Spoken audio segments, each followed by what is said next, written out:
புதுச்சேரியில் போதிய பராமரிப்பின்றி காணப்படும் இந்திரா காந்தி விளையாட்டு மைதானத்திற்கு அரசு புத்துயிர் கொடுக்க வேண்டும் என்று கோரிக்கை வலுத்துள்ளது.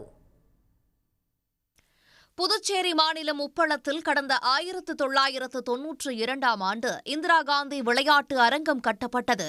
400 மீட்டர் சுற்றளவுள்ள ஓடுபாதை, புல்வெளி மைதானம், வீரர்கள் தங்குமிடம், பார்வையாளர்கள் மாடம் உள்ளிட்டவை அமைக்கப்பட்டன. கால்பந்து, ஹாக்கி, கைப்பந்து உள்ளிட்ட மைதானங்களும் உருவாக்கப்பட்டன. இதனால் தொடக்கத்தில் ஏராளமான வீரர்கள் பயிற்சி மேற்கொண்டு பதக்கங்களை குவித்தனர். ஆனால் காலப்போக்கில் பராமரிப்பின்றி விளையாட்டு மைதானம் சேதமடைந்தது. விளையாட்டு மைதானத்தில் பிரதமர் அடிக்கல் நாட்டி 4 ஆண்டுகளை கடந்தும் சிந்தட்டிக் டிராக் எனப்படும் செயற்கை ஓடுபாதை பயன்பாட்டுக்கு வராததால் பயிற்சி பெறும் வீரர்கள் பாதிப்படைந்துள்ளனர். வைஷால் ஸ்ட்ரீட்லேருந்து வந்துட்டு இருக்கேன். நான் ஒரு 8 வருஷமாக அத்லெட்டில் இருக்கேன். இங்கே கிரவுண்டு முன்னாடி மண்ணாக தான் இருந்துச்சு. அதனால் நார்மலாக ஓடிக்கிட்டு இருந்தோம். அப்புறமே சிந்தட்டிக்காக மாத்திரன்னு சொல்லிட்டு ஏதோ ஒரு ப்ராஜெக்ட் கொண்டு வராங்கன்னு சொல்லிட்டு ஸ்டாப் பண்ணாங்க. சரி, ஓகே, எங்களுக்கும் அத்லெட்டிக் இன்னொரு நெக்ஸ்ட் ஸ்டெப்பாக இருக்கும்னு சொல்லிட்டு நாங்கள் ரொம்ப சந்தோஷப்பட்டோம். ஆனால் இது முடிக்கிறேன்னு சொல்லிட்டு ஒரு 4 வருஷம் இழுத்துட்டாங்க.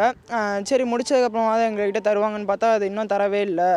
மைதானம் முழுவதும் செடி கொடிகள் வளர்ந்து புதர்மண்டி காணப்படுகின்றது. எனவே மைதானத்தை சீரமைத்து பல கோடி ரூபாய் மதிப்பிலான சிந்தட்டிக் ஓடுதளத்தை விரைவாக பயன்பாட்டிற்கு கொண்டுவர அரசு நடவடிக்கை எடுக்க வேண்டும் என்ற கோரிக்கை வலுத்துள்ளது. 4 கோடி ரூபாய் செலவு செய்து இதை உருவாக்கினார்கள்.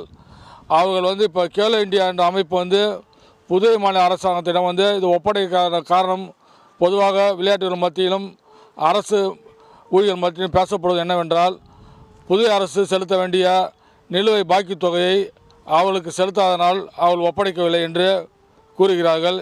முதலமைச்சர் ரங்கசாமி உடனடியாக உப்பளம் இந்திரா காந்தி மைதானத்தை பார்வையிட வேண்டும் என பல்வேறு தரப்பினரும் கோரிக்கை விடுத்துள்ளனர். அதன் மூலம் மைதானத்திற்கு புத்துயிர் அளித்து செயல்பாட்டிற்கு கொண்டு வர வேண்டும் என்பதே விளையாட்டு வீரர்கள் மற்றும் ஆர்வலர்களின் கோரிக்கையாக உள்ளது.